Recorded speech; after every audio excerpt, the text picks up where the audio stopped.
Okay, let's move along. Yes, Bing Huat, you need a mic? Yes, better.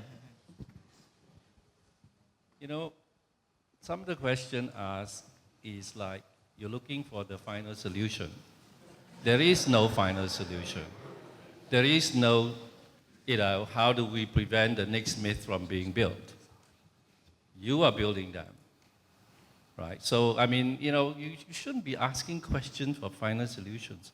That's simple, right? Because it's a constant struggle. The other thing that I find interesting is that a lot of I haven't seen the book. I did a talk, I wasn't reminded of writing it, so. But the interesting thing is, I think some of the writing suffers from the same problem as external people outside Singapore looking at Singapore. That's dealing with a lot of things that actually have already passed. I mean, I think Mike is being kind by not pointing this out so nakedly, that you're continuously reproducing like the apathetic Singaporean.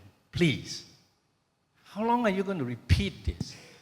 In 1968, when the government introduced graduate mother policy, what did happen? The graduate mothers voted against the PAP. Okay? If you just look at the actual voting behavior of Singaporeans, it hasn't been apathetic ever. Okay? After the Operation Cold Storm, the Barisan Socialists still won 34-40% of the vote. Where has the apathy come from? If you're going to buy into some myth, don't blame it on other people who created it. You bought it. Okay? That we have never been apathetic. Look at 2011. Everybody loves 2011, right? Then they create this myth, oh, this is going to be the watershed. Excuse me. The PAP is not an inert political party. It responds.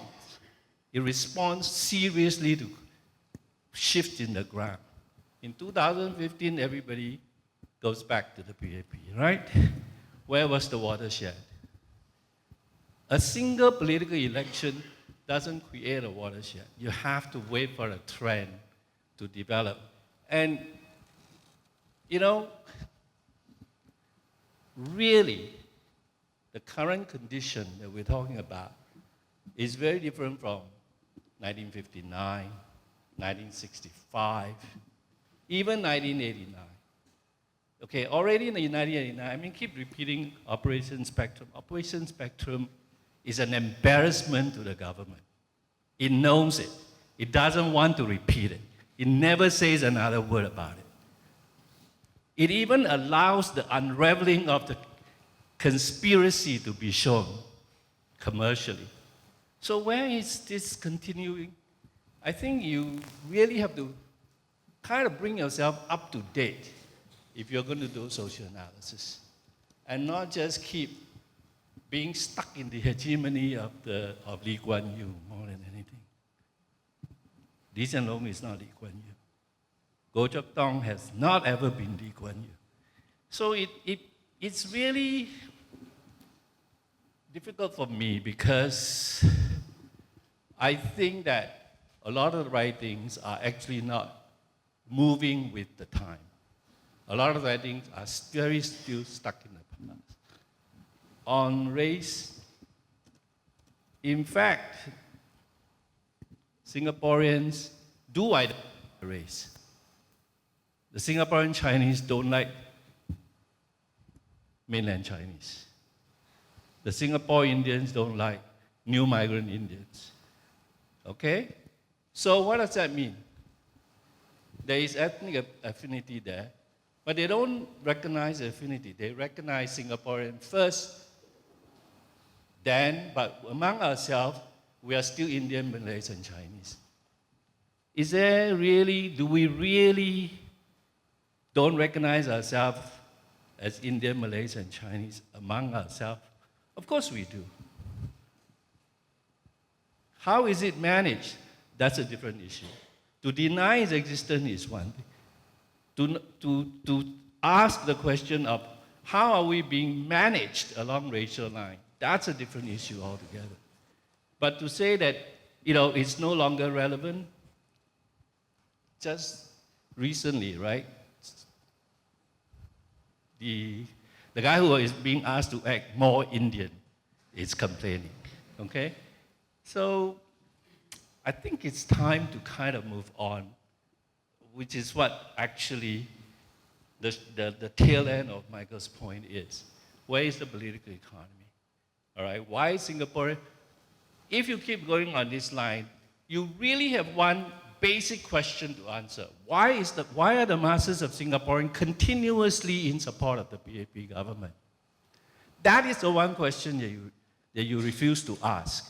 And that's the one question that you need to answer. Because otherwise we're kind of giving ourselves, the privilege of being critic. Okay? And that as if we are the only one who knows how to tear down the veneer of legitimacy. No, we're not. There are very good reasons for Singaporeans to continue to support this government. And we're not looking at those, right? So, I don't know. I mean, this kind of occasion, sometimes I think that you reproduces the myth all the time by not doing the hard work of really asking much harder questions, much deeper questions. Thank you, Beng Huat. Yeah, thank you.